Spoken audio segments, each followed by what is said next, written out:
শাশুড়িকে মারপিট করে আহত করায় নেশাখোর জামাইকে পিঠ মোড়া দিয়ে বেঁধে রাখলেন শ্বশুরবাড়ির লোকজন। পরে পুলিশ জামাইকে উদ্ধার করেছে। জানা যায়, কয়েক বছর পূর্বে যশোরের মনিরামপুর উপজেলার চণ্ডীপুর গ্রামের নূর মোহাম্মদের মেয়ের একই উপজেলার হানুয়ার গ্রামের আব্দুল মজিদের ছেলে পিন্টুর সাথে বিবাহ হয়। তাদের সংসারে একটা পুত্র সন্তান রয়েছে। প্রথম থেকে জামাই পিন্টু শান্ত স্বভাবের থাকলেও বেশ কিছুদিন ধরে নেশায় আসক্ত হয়ে পড়ে। এরপর থেকে সংসারে অশান্তি দেখা দেয়।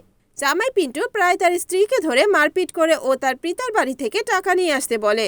তাছাড়া টাকা আনতে রাজি না হওয়ায় স্ত্রীকে প্রায় ধরে মারপিট করে স্বামী পিন্টু। এতে প্রতিবাদ করতে গেলে জামাই পিন্টু তার শাশুড়ি জাহানারাকে মেরে গুরুতর আহত করে হাসপাতালে পাঠায়। এদিকে বৃহস্পতিবার দুপুরে ওই জামাই পিন্টু তার শ্বশুরবাড়ি যেয়ে মাতাল অবস্থায় স্ত্রী ও শাশুড়িকে বেধড়ক মারপিট করে গুরুতর জখম করে।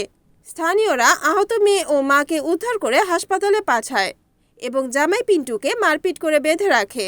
এ ঘটনা জানতে পেরে রাজগঞ্জ পুলিশ তদন্ত কেন্দ্রের পুলিশ তাকে তার শ্বশুরবাড়ি থেকে উদ্ধার করে পুলিশ তদন্ত কেন্দ্রে নিয়ে আসে। এ বিষয়ে পিন্টুর প্রবাসী শালা আবু হানিফ জানায়, আমার দুলাভাই বেশ কিছুদিন ধরে নেশাগ্রস্ত হয়ে পড়েছে। যখন তখন আমার বোনকে ধরে মারপিট করে এবং পিতার বাড়ি থেকে টাকা আনতে বলে। আমার মা জাহানারা বেগম প্রতিবাদ করায় তাকেও মারপিট করে আহত করে। তিনি আরও জানান, নেশাখোর পিন্টুর বিরুদ্ধে থানায় অভিযোগ করা হয়েছে। এ বিষয়ে রাজগঞ্জ পুলিশ তদন্ত কেন্দ্রের এসআই ইমরান হোসেন জানান, যেহেতু মেয়ে পক্ষ কোনো অভিযোগ বা মামলা করেনি, তাই বড় আকারের কিছু ঘটার সম্ভাবনায় পিন্টুকে উদ্ধার করে আনা হয়েছে। মেয়ে পক্ষ অভিযোগ করলে ব্যবস্থা গ্রহণ করা হবে। রিপোর্ট উত্তম চক্রবর্তী, NNTV, যশোর।